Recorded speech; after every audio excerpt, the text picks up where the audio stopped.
सविस्तर बातमी बघूयात। वनमंत्री गणेश नाईक यांनी ठाण्याचे पालकमंत्री एकनाथ शिंदेंना चांगलीच कोपरखळी मारली।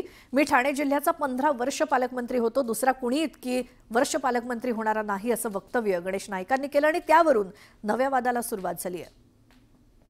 सिनियर पालकमंत्री हा गणेश नाईक आहे, 15 वर्ष कोणी पालकमंत्री नाही झालेला आणि भविष्यकालामध्ये होईल की नाही मला शंका आहे।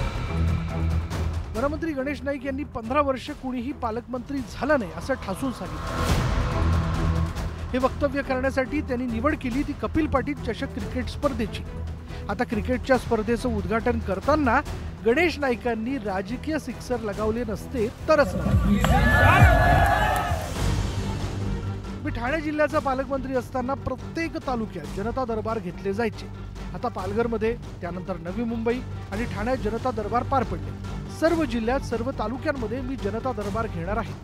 पालकमंत्री पदासाठी फार वाद होतात। राज्यात पालकमंत्री पदावरून इतकी बोंबाबोंब आहे। या ठाणे जिल्ह्याचा पालघरसह मी 3दा पालकमंत्री होतो। त्या पालकमंत्री पदाचं, मंत्रिपदाचं कौतुक मला नाही, अशा शब्दात गणेश नाईकांनी जोरदार राजकीय बॅटिंग केली। या जिल्ह्याचा मॅक्झिमम कालखंड सिनियर पालकमंत्री हा गणेश नाईक आहे, 15 वर्ष कोणी पालकमंत्री नाही झालेला आणि भविष्यकालामध्ये होईल की नाही मला शंका आहे।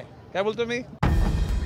उपमुख्यमंत्री एकनाथ शिंदे यांच्या ठाण्याच्या बालेकिल्ल्यात वनमंत्री गणेश नाईक यांनी जनता दरबाराच्या माध्यमातून सुरुंग लावायला सुरुवात केली। त्यातच क्रिकेट स्पर्धेच्या उद्घाटन प्रसंगी गणेश नाईकांनी 15 वर्ष पालकमंत्री होतो असं वक्तव्य करत विरोधकांना योग्य संदेश दिला। त्यामुळे शिवसेनेकडून ही गणेश नाईकांना काय उत्तर देण्यात आलं ते आता पाहूया।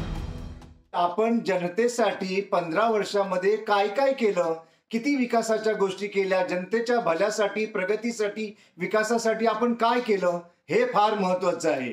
पालकमंत्री म्हणून एकनाथ शिंदेजी हे अतिशय उत्तम कामगिरी गेले कित्येक वर्ष करत आहेत।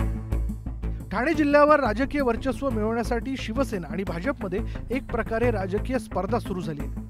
आता आगामी महापालिका निवडणुका कोण जिंकतं यावरून ठाणे गणेश नाईकांचा बालेकिल्ला आहे की एकनाथ शिंदेंचा या प्रश्नाचं उत्तर मिळणार आहे। Bureau report, news 18 Lokmat.